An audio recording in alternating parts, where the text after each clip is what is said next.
Hello everybody and welcome back to Crash Wrath of Cortex. In the last episode we went into level 14 Eskimo Roll and we got all three of the gems to be found there. In kind of to a limited degree because we didn't get the golden time trial. And in this episode we're going to go into level 15 Fahrenheit Frenzy, which is a very annoying mission in my opinion. And we are going to get two of the gems found there and then we are going to fight the boss fight. Now, like I said in the last episode, I will be doing a face cam for this episode. The only difference will be, however, that I am not doing a face cam while I'm playing the game, but rather I'm doing a face cam while I watch the same footage that you're watching now, because the face cam that I recorded while I was playing the game, the audio was unfortunately lost. So, here I am. And that's the way it's going to be for the next few episodes as well. I think until maybe part 23 or something like that, 24?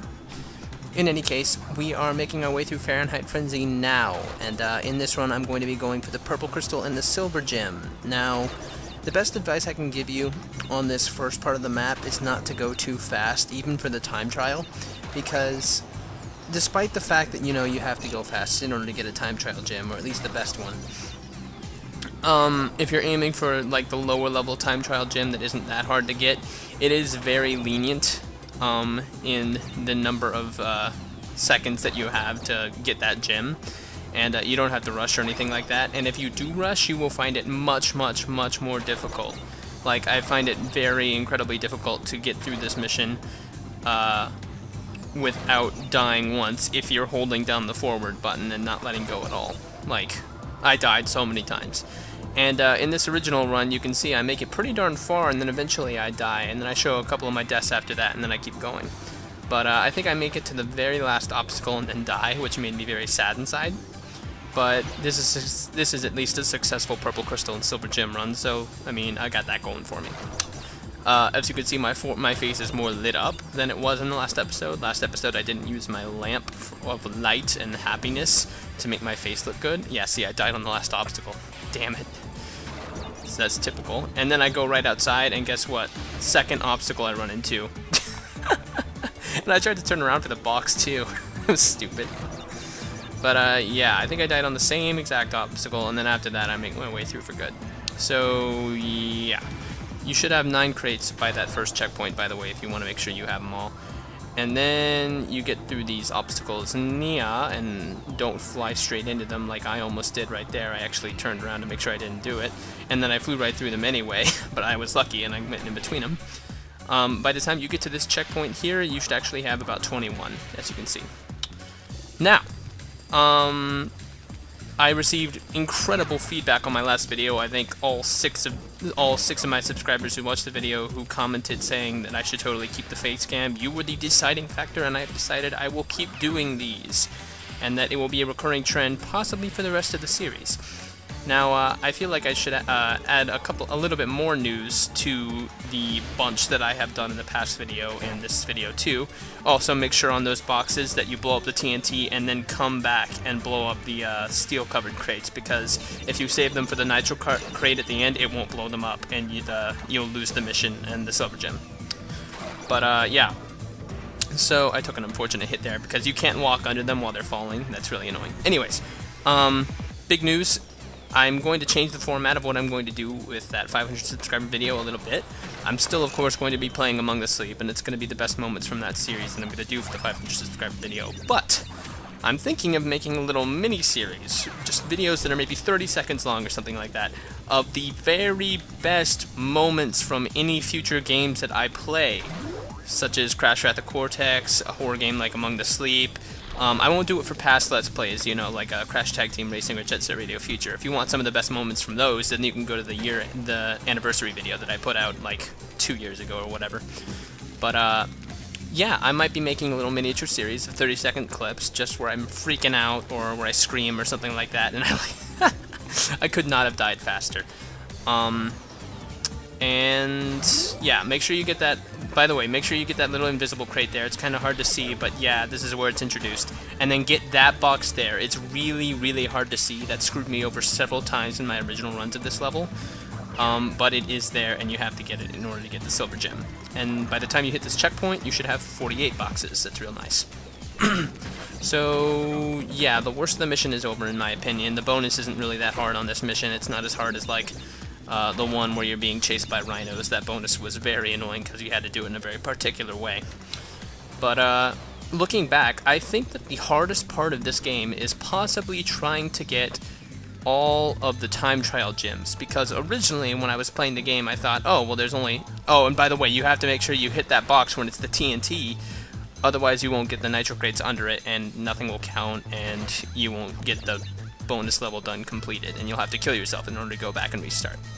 But make sure you blow up this box right here that I'm standing on with Crash when it's a TNT, and blow up the nitro crates underneath. Now, where was I? Crap, I lost all train of focus that I was on. But yeah, that miniseries, I think it's going to be a lot of fun. Please, again, leave your feedback in the comment section. I won't ask to do this again next video, but please leave your feedback if you think that's a good idea.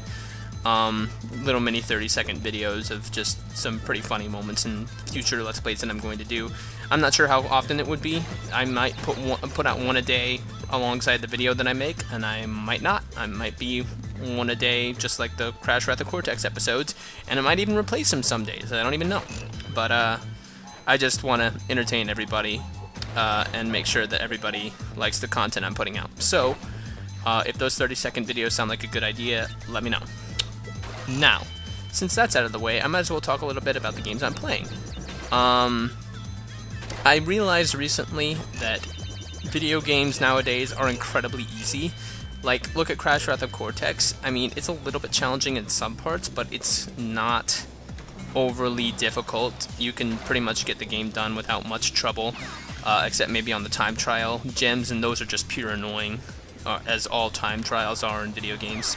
But I found that most of the games that I've completed and played and loved have not only been, besides the fact, kind of pretty short for video games, maybe 12 hours or less, besides a couple of notable mentions like the Civilization series, but also very easy. And you know, I would set them to an easy difficulty level if I had kind of a say in that sort of thing. So, about 3 weeks ago, I made the big decision to try and play the hardest game that I could get my hands on.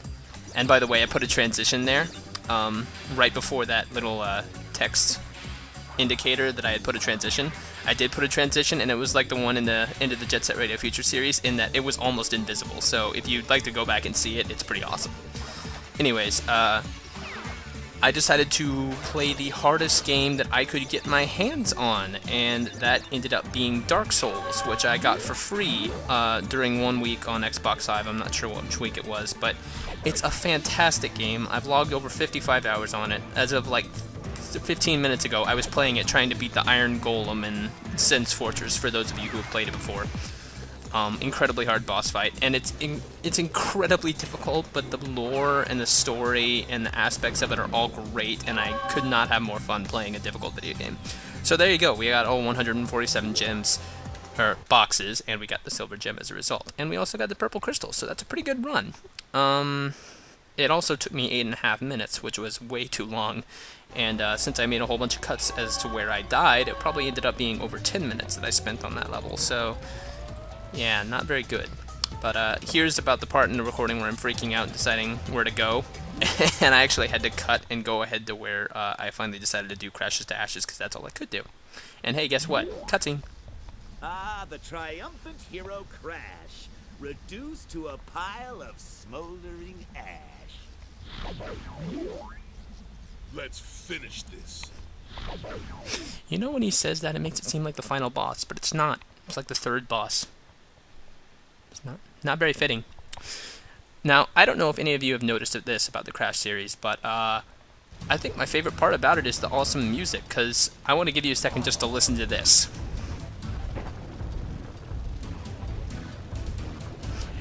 Remind you of anything? It kind of reminds me of Battletoads. I never played that game myself, but I've seen Let's Plays of it, and it reminds me a lot of it.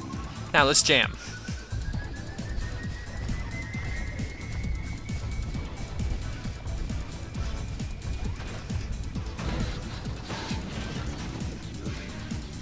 Okay, So this boss fight isn't too hard. As you can see, I made my way back there, but I didn't hit the guy.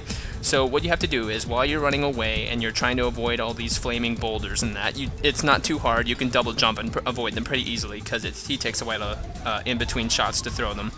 But on this first run, you just chase him with this thing, and you do not hold down the fire weapon button, or else he will slow you down and you will not hit the guy. You have to wait until he's close to the end, when you're closest to him, and then hit him with the fire extinguisher, and that way you actually do the damage to him. Now on the second run, it's much the same, except the track is now twice as long. That's pretty much the only difference for the first half. He's still throwing boulders at you. It still takes him a while to throw those boulders, but now you get past this bridge, and that's when you find the robot. So it's kind of like the same thing, but it just takes twice as long. Now you're chasing him, and as you can see, he drops little flaming rocks behind him that can really trip you up pretty easily if you stay right behind him. So what you got to do is you got to kind of stay off center of where he is until he gets near the end, or until you get close enough to hit him. Right there, I took kind of a risk because I didn't know how close I was to him or if that would hit him. So I would recommend to you to wait until just before the firewall to try your luck at extinguishing his flames. Now, on this third one, the track isn't any longer, and I showed my death there. The track isn't any longer, it's the same length as the second run through, but the biggest difference is that now whenever he throws rocks, he throws them faster. The intervals between throws are faster sometimes, and also sometimes the rocks split into two different rocks, and it makes it more difficult to dodge them. So double jumping will not always save you here. You have to really maneuver yourself around the rocks to make sure you don't die. And as you can see, I kind of got through it without much trouble, but it's a little bit trippy, and it took me a few attempts in my first try to beat the guy, maybe half a dozen. I like it how there's an N carved in his back, by the way. I'm not sure what that's for. I thought his name was Crunch, but oh, maybe Neocortex? I don't know. But yes, as you can see, we beat him without much trouble, and now we make our way to the end of the level, and we get the most weirdly named power-up of all time, the Death Tornado Spin, which doesn't make sense grammatically. And now we can spin forever, and that allows us to go back to level 7 or whatever it was, the underwater mission, and get the time trial there. But thank you guys very much for watching this episode of Crash Wrath of Cortex. In the next episode, we will be going into level 15, Fahrenheit Frenzy again, and we will be getting the time trial gem there. And we will also be going into level 7, or level 8, the underwater mission in that area, in order to get the time trial gem there, now that we have that spinning power up. So thank you guys for watching, until next time, see you guys later.